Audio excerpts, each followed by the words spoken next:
Leadership doesn't start with charisma. It doesn't start with confidence. It doesn't start with authority, intelligence, or talent. Leadership starts with emotional regulation, because you cannot lead if you cannot regulate. Remember that. Repeat that. Anchor that. You cannot lead if you cannot regulate. Every time you react without thinking, you give away your leadership. Every time you explode, panic, snap, or shut down, you hand your power to the moment, to the trigger, to the person, to the emotion. And whether you realize it or not, people notice. People watch how you respond under pressure. People remember the moments you lost your composure. People judge your stability long before they judge your skill. That's the truth most people don't want to hear. They want leadership without self-control, respect without discipline, influence without emotional mastery. But that's not how life works. That's not how leadership works. Leadership begins the moment you stop reacting. Let's make something clear. Reactivity is emotional immaturity in motion. Reactivity is the habit of giving your power away. Reactivity is the signal that you are still controlled by your environment instead of controlling yourself. You have a choice. That's the key. Every time you feel triggered, you face a fork in the road. React or respond. Lose power or gain power. Break trust or build trust. You think you're reacting to the problem, but what you're really doing is reacting to your lack of discipline.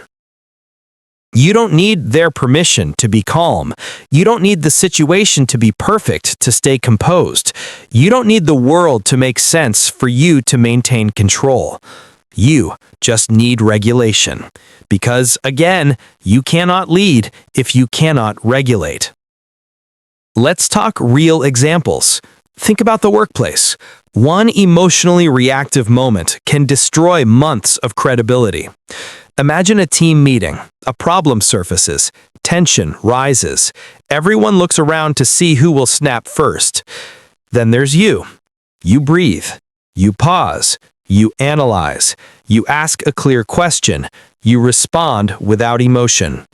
Suddenly, the room stabilizes because emotional stability is contagious. Calm is contagious. Control is contagious. This is leadership. Not the loudest voice, not the biggest ego, not the person who knows the most. The leader is the one who stays composed. You become the person others naturally look to, not because you demanded authority, not because you asked for attention, but because your emotional regulation makes people feel safe, steady, grounded. You didn't overpower anyone. You didn't manipulate anyone. You didn't dominate anyone. You lead by state. You lead by presence. You lead by discipline. That's the difference. That's the shift. That's the power. Now, let's consider relationships. In relationships, emotional reactivity is the fastest way to lose respect, the quickest way to erode trust, the easiest way to damage connection. You know this. You've lived this. You've seen arguments escalate because one person reacted too quickly, too loudly, too emotionally. A small misunderstanding suddenly becomes a war. A minor frustration becomes a personal attack. A single comment turns into a full emotional breakdown. Why? Because someone reacted instead of responding. Because someone abandoned discipline in the moment. Remember this. You don't lose relationships because of problems. You lose relationships because of reactions. You lose influence the moment you lose emotional control. You lose respect the moment you lose your regulation. And again, you cannot lead if you cannot regulate. And what about impulsive decisions? This is where reactivity destroys futures. Not just moments, not just relationships, futures. How many times have people quit out of anger, sent a message they regret, made a financial decision because of fear, created unnecessary conflict because of insecurity, responded emotionally instead of strategically? all because they reacted, not because they reflected. Understand this. Reactivity costs you opportunities you don't even realize you lost. People won't tell you why they didn't choose you. They won't tell you why they didn't trust you. They won't tell you why they moved on. But it was your emotional instability, your inconsistency, your reactivity. You think people forget.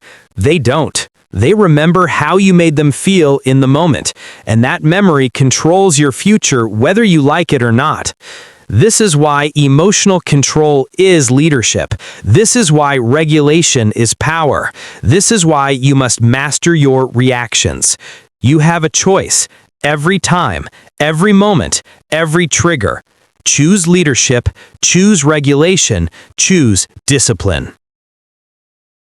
So, what do you do? What are the actionable steps? Step 1, pause. Always pause. The moment you feel emotion rise, stop. Don't speak. Don't respond. Don't defend. This is the micro boundary between impulsive reaction and strategic leadership. Step 2, breathe intentionally. Your breath is your anchor. Slow breath equals slow emotion. Fast breath equals fast chaos. Control your breath and you control your power. Step 3, name the emotion. Not dramatically, not theatrically. Simply observe, I'm annoyed, I'm frustrated, I'm disappointed. Labeling breaks the emotional spell. Step 4, ask a leadership question. What does this moment require from me? Not how do I feel? Not how do I defend myself? A leader asks, what will move this situation forward? Step 5, respond with clarity, not emotion. Clear is strong, calm is strong, controlled is strong.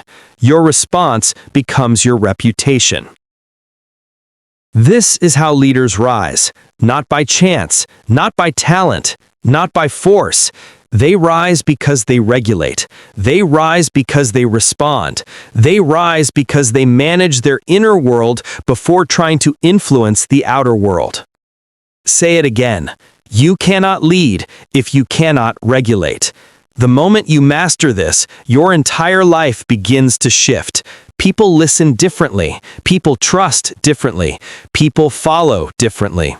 Your presence becomes a message. Your calm becomes authority. Your discipline becomes leadership. You stop being the person who reacts. You become the person who directs. You become the person who sets the tone. You become the leader. And this is only the beginning.